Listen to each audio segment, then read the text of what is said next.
everyone. Thank you so much for tuning in to the very first episode of. Dulcet Tones, baby. Oh, come on now. That's what we need to kick this off. Well, first of all, got to give a shout out to my man, Stephen Murray. Thank you so much for agreeing to participate in our new spin off podcast here at Burly Bird Media, Dulcet Tones, where we're talking about acting and writing and navigating those creative arts and that career path. Really grateful to have you involved. And it is honestly a privilege to be talking to you today. So good to see you again. Jonathan, the pleasure is all mine. I can sincerely say that this time. Episode 2, I'm not sure, but this episode, yes. Yeah, this is where Go we from know there. it's either going to go hmm horribly bad one way, or we're hmm going to have an incredibly good time. It's the stakes could not be higher. And we figured actually the first great way to kick off this initial episode, this pilot for our new series, Dulcet Tones, is to address some of those perhaps those misconceptions people might have about the industry and how to break into it. And obviously, one big aspect of that is the audition process, the thing that is typically the barrier to entry, that classic sort of, you have 49 no's that get you to your 50th yes. That is the thing that most and all jobbing actors tend to have to go through. It is grueling and sometimes unforgiving, and depending on what inside of the industry you're going for, whether it's theater, TV, film, or in this case obviously with you doing voice work, it can be a very, very different experience and very easy to contrast those things. So the first thing I wanted to dive into was this notion of, well, the volume of audition material that you have to put out there, whether it's creating your own demo reel, whether it's you signing up for specific auditions.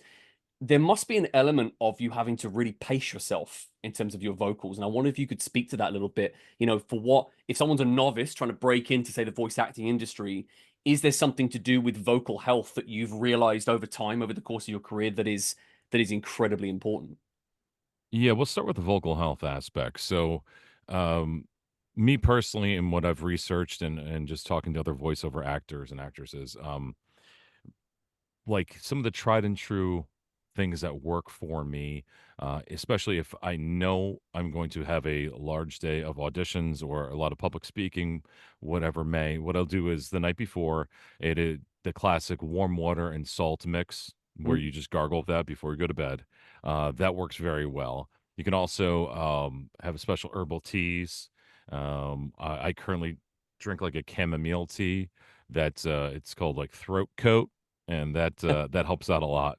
I've got some right here, and I'm willing to take on the sponsorship too if they want me to promote it. Excellent. Yeah, straight away. Let's get the I'll sponsors leave in. out the name currently, but yes, so that actually will help kind of like cover me throughout the day if I've got a lot of voiceovers, a lot of auditions going on. And the same goes for in the morning as well. Warm water with some salt, that mixture, just gargle 20 seconds, 30 seconds. Make sure the water's not too hot. I don't want to get sued or anything telling someone to do that. And I boiled my voice, Steve Murray. I'm Yeah, sorry, dude. Stephen Murray told me that. Stephen Murray told me, and yeah, it's kind of crazy. So that's how that kind of works. That type of prep, and then there's the classic, the warm ups, whether it's just doing scales. I personally try to limit my scale to just a regular vocal warm, whatever note you're gonna hit. I'm basically tone deaf when it comes to that, or just humming. Believe it or not, like you just it kind of like loosens everything up as well. And there's also stretching, physical stretching, taking the neck, moving everything around the shoulders, because even though you're a voice actor, you will use your body. You should use your body as much as possible. We all have confined spaces depending on how our setup is, but that helps you just deliver lines differently. Right. Mic placement with your head, it'll convey different aspects of what you're trying to convey. So just you got to be loose, you got to be ready to go. If that explains a little bit. Yeah, for sure. I mean, actually, I think for a lot of people that you've kind of immediately addressed a very common misconception, which is this notion of you turn up to the booth, your scripts are in front of you, and you're simply using this part of your tool set. You're just using your voice. But the idea of you being able to physically convey things, or the requirement of that, also, I imagine the resilience, the physical resilience needed, because you would probably be standing still gesturing, still moving, like I said, trying to be loose enough to not seize up and become uncomfortable. There's a lot more to it, I think, than simply just the vocal side of it. And I think that is a very common misconception that can come into play when people see and hear of voice actors in different projects at different levels. It's something that's very easy for people to confuse, I think, this notion of it only requiring that part of your actor's toolset. Also, too, that was spot on. The fact that too, some studios you're allowed to sit, and some you have to stand. Right. Some home studios are, conducive for sitting, standing, whatever. I've got a seated studio the way I'm set up here. So when it comes to the physical acting, I mean, I really have to be aware of my surroundings so I don't actually Mm, bump something. Like, that's it. That was the greatest take. And doink, doink. yeah. Oh, crap. I can't do that. Oh, my God. Oh, that, Yeah, of what course. happened Yeah, there? yeah. Cap You on the know, mic. We can't be I having have that. done that before. Like, oh, I go, dude, what are you doing, man? Turn the hat back or take it off or whatever. But yeah, case in point, I was doing a session. Um, usually sessions too. If you're any recording session for a large project, where you're booked and you go in studio, they'll book you for 1 to 4 hours. That's just how I've done it, and that's how some of my industry friends have done it. I'll do if I do a technical video, they'll book me for 2 to 3 hours, and those are ones you want to sit down because there actually is Mm, not a lot of physical reactions. There's not a lot of physical involvement for your script that you're doing if you're talking about turbines or radial spacing and stuff like that. There's not really like not a lot of wiggle radial room. spacing. There's not Yeah. a lot of wiggle room, Although, nor Stephen, I should would there be. hope that you would have obviously being, I now having worked with you, we're putting this together, and obviously having Yep. interviewed you previously, I don't know why in my head I always had this idea that you would always try to put your stamp on that a little bit, even in those slightly drier, slightly more kind of simpler, shall we say, in terms of delivery. I kind of have this sense that you'd always try to add a little bit of spice to that, a little something. I learn really quickly I can't. Right. Like, oh, Okay. for fun, what in between takes, if we're gonna like, all right, guys, take five, then oh, the mic's still hot, I'll say something or whatever. Fine. Okay. But Nice. yeah, I learned that my creative license isn't usually a lot of times what the producers are looking for when it comes to the technical videos. And if you're doing more the physical acting, whether it's for a video game or you're just reading something passionate, standing up is key. But it's also good to have a stool behind you to kind of like chill out sometimes. Mm, If you're staying for a lot of consecutive hours, it can get fatiguing. And I did a session probably 4 or 5 years ago where it was just an old school like hard sell radio commercial right. where you're yelling whatever it is, and I could feel like my neck muscles started to get tense because I Right. was like doing this $475, everybody needs to get it now Oh, and because I of could the just strain. feel the Okay. strain, and I was like, oh my god, I've never had to deal with that before. I already had did quite a few recorded projects right before that. I felt fine. It wasn't even like fatigue; it was actually muscle tension. I was like, Sure. "Wow, this is not good." This is no, So yeah, but this is why take a breather.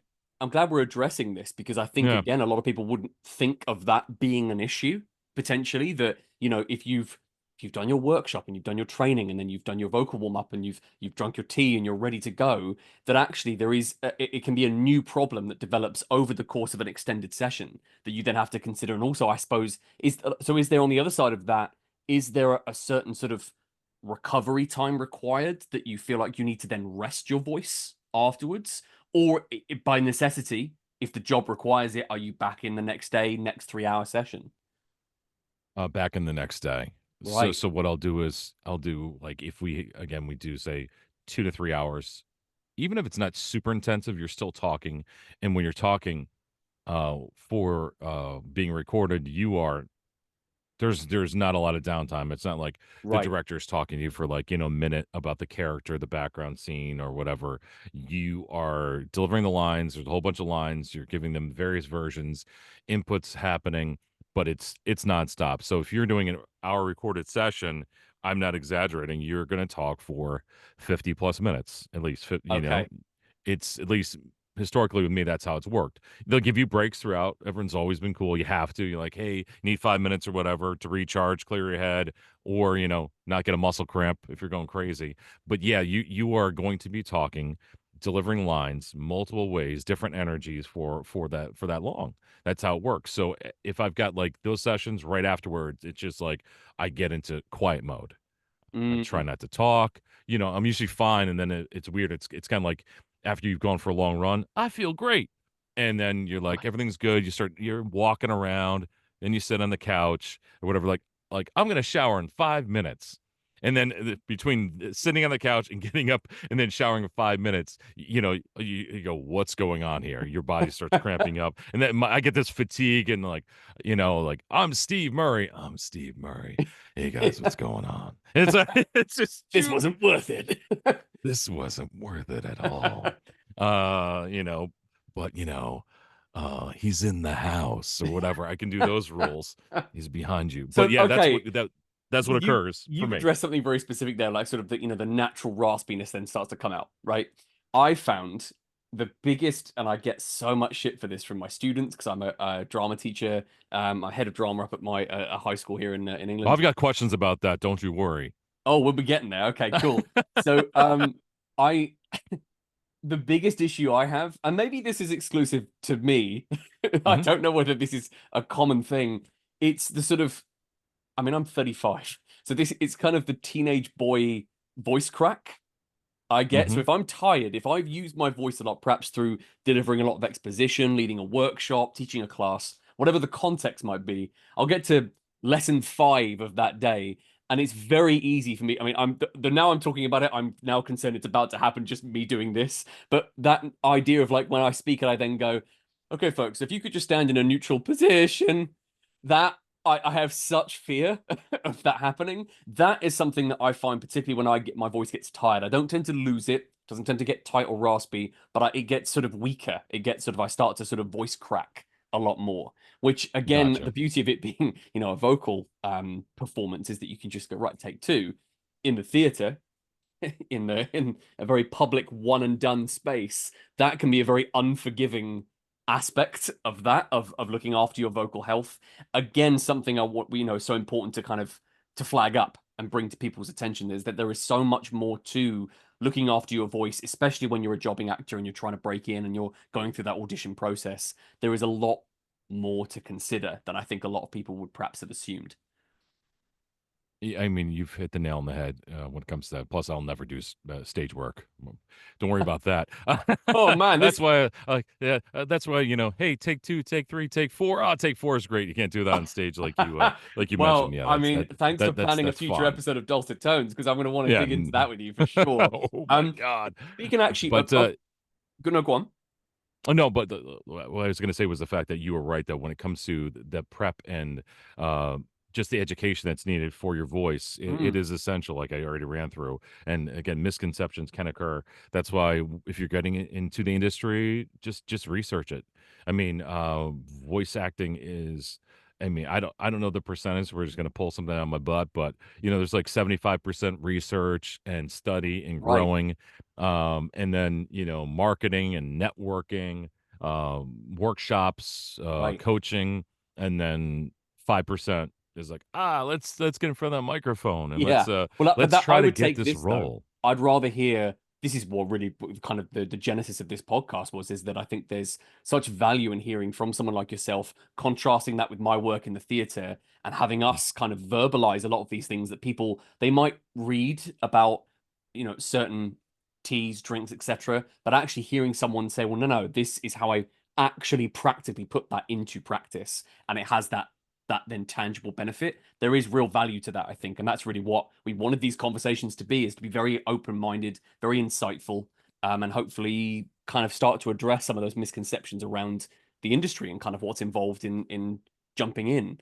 And that I know that particularly for on the audition side. Now, I know we addressed that kind of in the beginning of our episode, but this notion in with for most young actors they begin their experience in that path leading perhaps to say becoming a voice actor doing what you do. It typically would start in a drama lesson in theater in Yep. an after school club, where it would be, and any experience of auditions that they would have would be theatrical. It would be learn a monologue, hit the spot, 2 minutes, go. And I, it's interesting when that will be the primary experience, I would argue, for 95% of young actors growing up would be that is their taste of what that world looks like. I know obviously for myself it was here is your material, memorize it and deliver your take. How much in terms of then on the voice acting side, how much prep time do you get, or is it almost treated like a cold read? You're given something on the day, give us your stamp on this material. Are you able to see sides and are you able to prep ahead of time? So, what I've been beneficial with when it comes to my voiceover career is the fact that when it comes to the audition process, I'm giving everything ahead of time. I'm Right. giving at least a little snippet of the scene. Hopefully, maybe a bio of the character, which is wonderful. They give you a character bio. The voice print. Hey, we need this person a little bit gruff, deep voice. Or voice can vary from deep and heavy to mid. If it says high pitched, don't try it. But We they'll all give have our you that direction in limitations. there. Yeah, yeah. Most of it does. At least the stuff I've Okay. gone for. I have seen it though, where it's weird too when they give the age range. It's like age Right. range, 20 to 40. Okay, that's What does that cool. I'm not mean? on camera. What does that mean? I know some actors that are in the early 20s. They sound like they're in their 50s, and Right. vice versa. That's how it kind of works. That it's kind of interesting. I guess they want a certain timbre. I don't know. I'm always confused by that. Yeah, what? I'm not Because totally that is sort confused. of very tricky to sort of quantify what that actually means. Because I mean, like, I know. take someone like, well, fellow Burly Bird co-host Jeff Steitzer, the voice of the Halo multiplayer announcer. Yeah. He said that his voice, pretty much from about age 14, he sounded like that. So like, that's not Mm-hmm. been something he's had to put on, but he's now, that's quite an age spectrum. If that's going to be the voice profile that they're looking for, right? Yeah, So it's always interesting when it comes to those. You're like, all right, well, let's give it a shot. And yeah, yeah, but those specs, and then you just kind of see maybe the bio again. You see the bio possibly of the character, which is great. Maybe the storyline. It's wonderful if they give you the mindset of the character or the mm, delivery. That's key. I really hate uh, no context.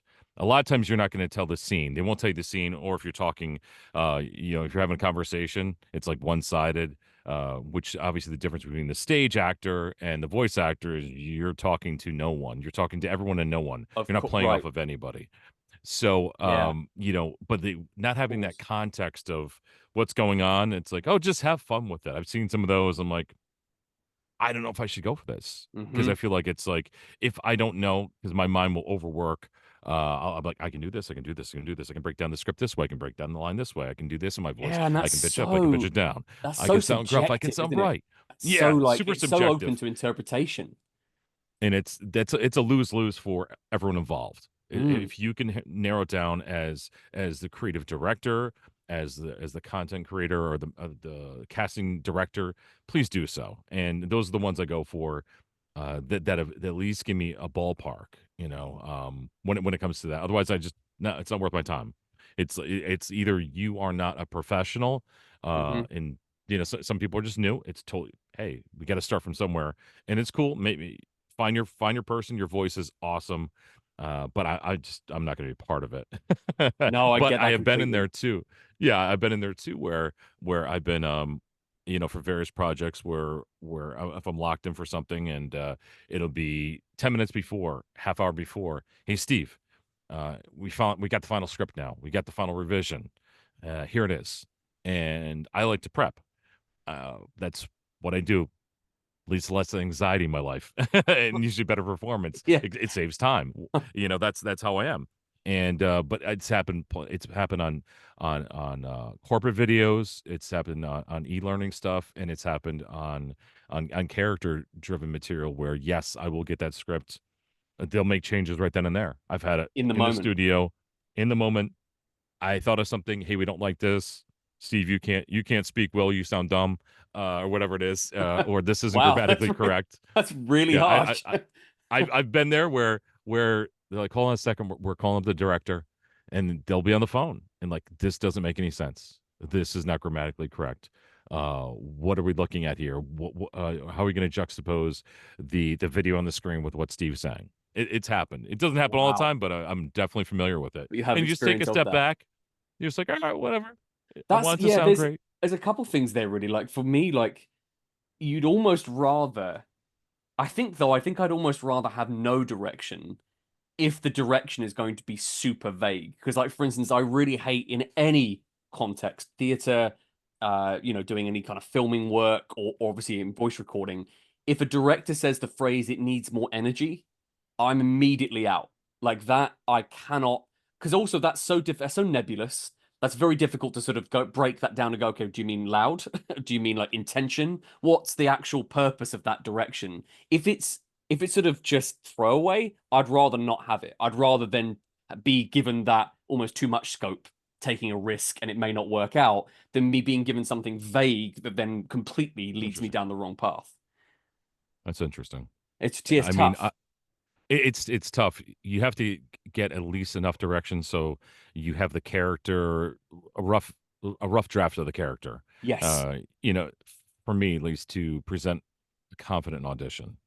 And just Yeah. because you present a great audition doesn't mean you're gonna get the role. It doesn't. No, You're gonna have to, and got to be you know. confident in yourself at least, let alone the actual character you're portraying. If you've got that Mhm. ability to feel like you're absorbent enough to take on direction that's meaningful, then at least you've got a grounding there. You've got something that you can then go, okay, well, I know I've got a base level of competency and belief in myself. Whatever wacky direction you now throw at me, I'm confident enough in my own practice that I can do something with that, thankfully. And the agreed. And the best thrill is, or the best feeling I should say, is like if you get the role, you're cast or whatever, you get in the studio, and then then they start, they start just fine tuning things. And you feel Yes. good because Yeah. you already have the character locked in, and they may push you as an actor. They may try some things, and there's a little bit of excitement in it, and when it comes to that, and Oh, for but you sure. also have to have that confidence of you know the character or they know the character, and you're kind of gonna feed off of it. You're just taking it in a different direction. And that there's characters even in technical videos just because Mm, working in that field they're like, we need that character, and the term character, you're like, oh, is he doing a character voice? No, it's a mindset approach. It's like, Steve, yeah, we need you at this absolutely. part of the script to be a little bit of a salesman for the final line, where we need you to sell a little bit, be, hit it hard, end on a downbeat or whatever, add a fake exclamation point Mm, to that script. Before then, we need you really conversational, or we need you to really pull back and just do that micro inflections perfect direction for throughout. me. That Yeah. everything you just said, even just the salesman part, that straight away you can then tap into a stereotype of that, or maybe you parrot something you might be exposed to, been exposed to already Hmm. that gives you that flavor. But there, it's specific enough that you're not going to go horribly off track, but open enough that you then get to put your bit of your personality in there. I'll tell you that some of the best advice you can get or receive as a voiceover actor is as you're working through a script or whatever or scene, and you know what's happening next. Okay, Mm, that is key, at least for me personally. Say you're in a scene where, I don't know, you're on a recliner and you're reading some letter, reading an email. Everything's very quiet, but you start reading it, and you start stewing and getting angry at what's going on. And but the next, so you're internalizing this anger. But the next scene afterwards is something even more hectic. You walk outside and mm, there's a crash of something going on. You can't have max anger, max energy, or whatever you want to do at the beginning, and then bring it to another level if of you're already at course. max. Yeah. The exact so it's just gonna sound the same, or it's just gonna Yeah. sound weird. You don't top out, It's right? Don't go too yeah. big too early. So that's good to know when you're working through a script, working through a scene, For what's going to sure. happen next. If you're only given a little bit of a scope of the material. So if you're presented that, take it like, hey, like, you're focused right now on this word and this sentence, and then the connectivity of that. But hey, what's going on next paragraph, or what's the next No, that's interaction? great.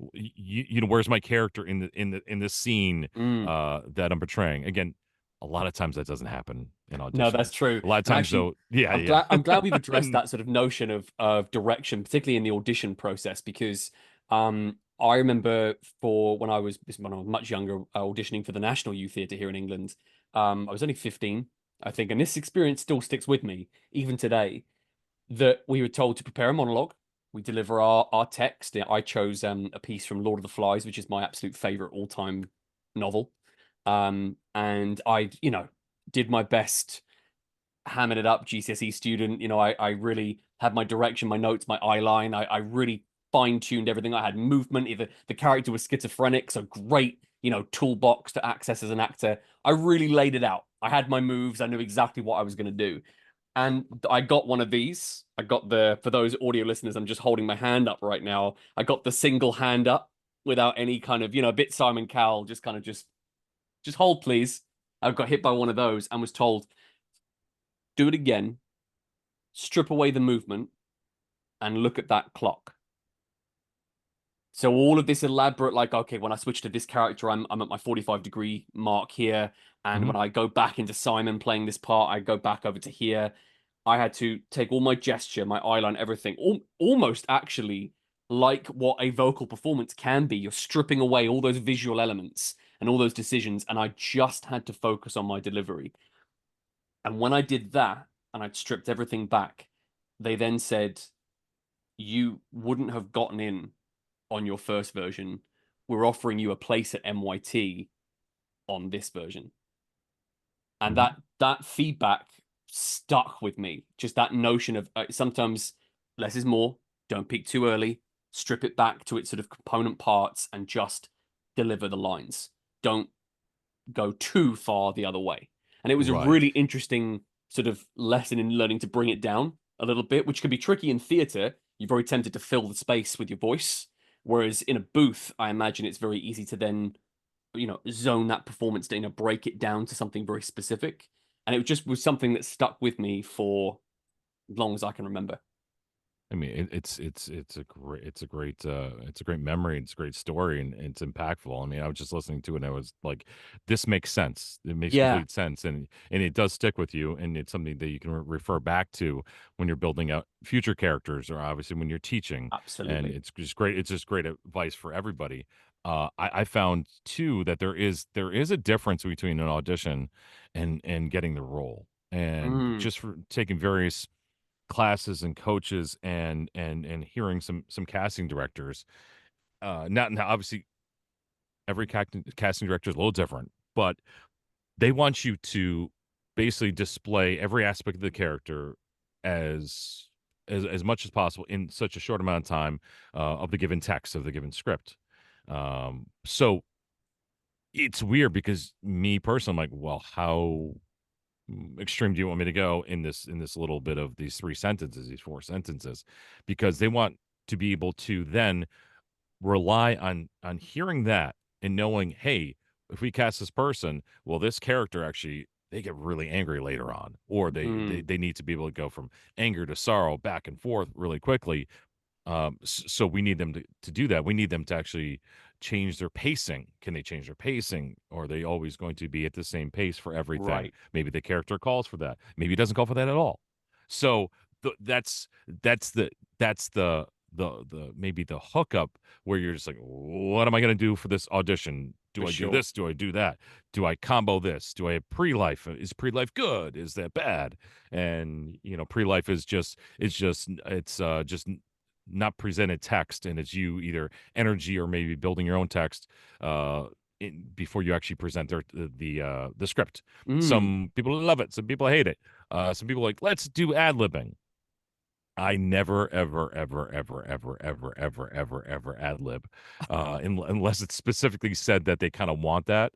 they won't let you Because run on something, whereas I am obsessed with it. I love improv, I and that's, yeah, yeah, I'm like, and I do love improv too, but I'm like, if it is written this way, who's to say that you know better in that moment? that's fair. And that's it. That's the way I look at it. Normally, Some see, that's normally, yeah. interesting because I actually, as much as I love improvisation and will use it regularly if I'm ever afforded the chance to perform, I know I've got a pretty good compass to know when to again, draw it back a little bit.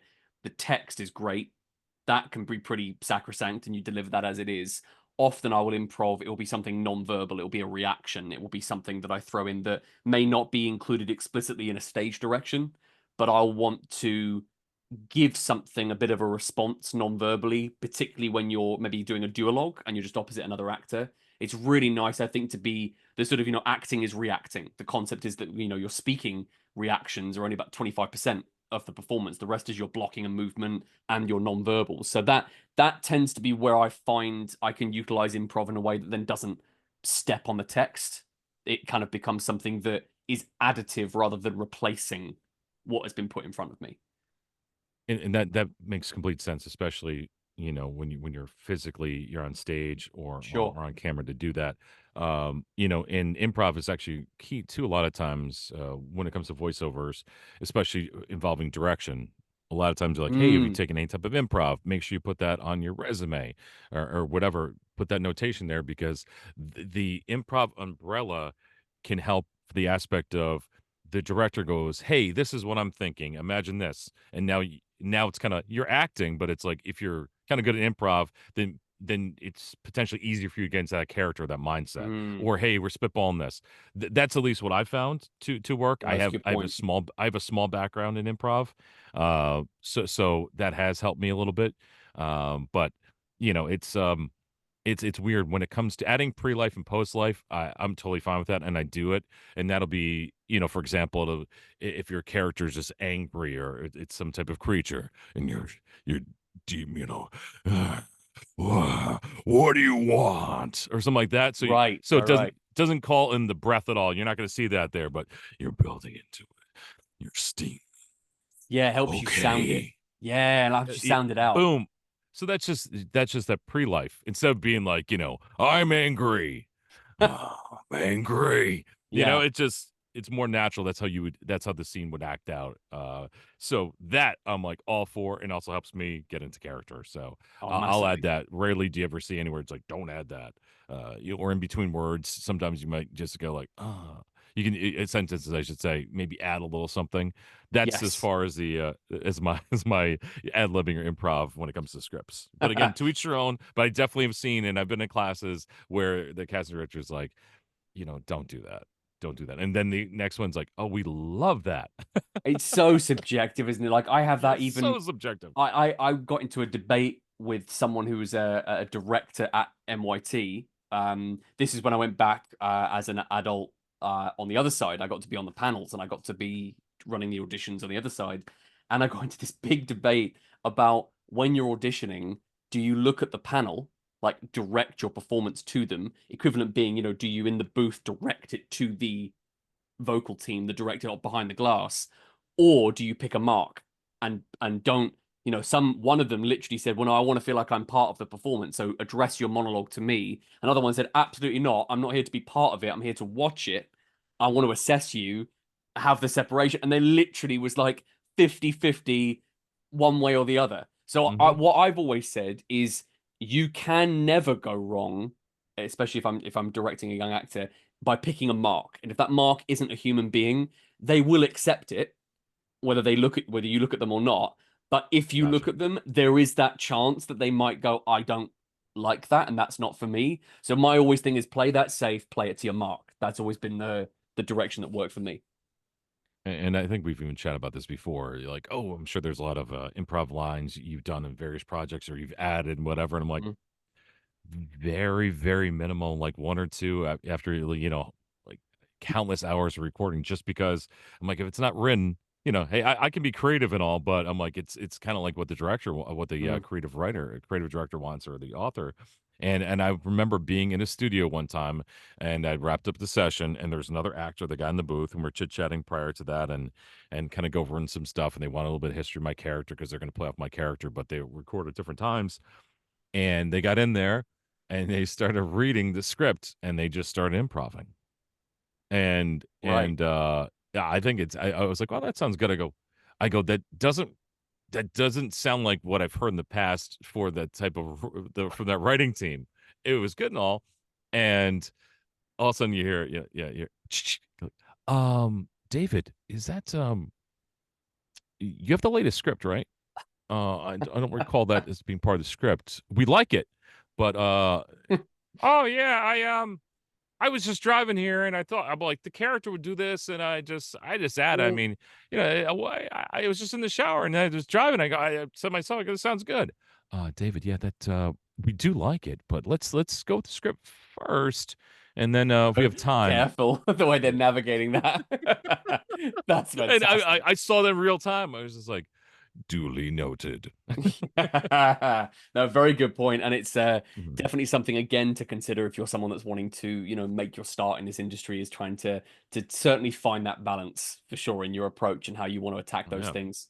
Well, I mean, look, Stephen, that is a fantastic point to wrap up our very first episode of Dulcet Tones. Thank you so much, everyone, for tuning in and checking this out. You can find us on Twitter, Facebook, Instagram, hopefully a Discord soon. That's the next plan. Yeah. At Burly Bird Media. We're also on YouTube and Twitch under the same handle. So you can find all of us, new episodes of Dulcet Tones, but also all of our various endeavors, our other podcasts, and our streaming as well, and our social media presence, all at Burly Bird Media.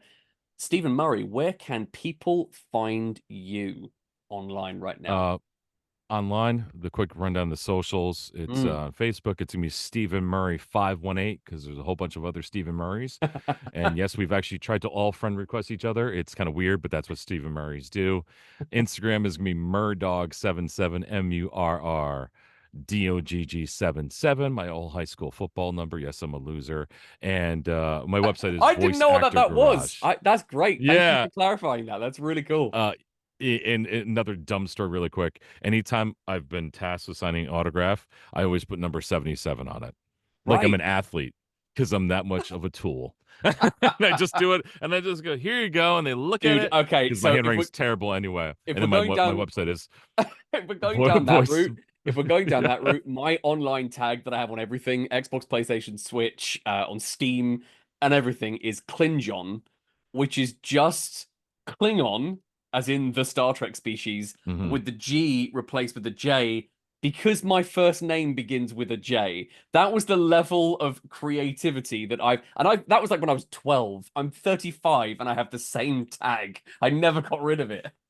Yeah, the Murdog came from me purchasing a computer at a store, and the guy working me on the counter was like, "We got to come up with the username really quick." He's like, "What's your name?" Steve Murray. He goes, "Yeah, Murdog." So that's where Murdoch came from. Wow, Eons okay. ago, purchasing a computer, I was like, all right, man. And then I'm just so lazy, never changing things. And then it just kind of transitioned. But the website's voiceactorgarage.com. And you just Google my name and hopefully something nice will come up as well. You never Nice. Well, know. Stephen, thank you again for jumping into this very Thank first you. episode of Dulcet Tones. A pleasure to be co hosting this show with you, and we will see you all next time. Stay healthy.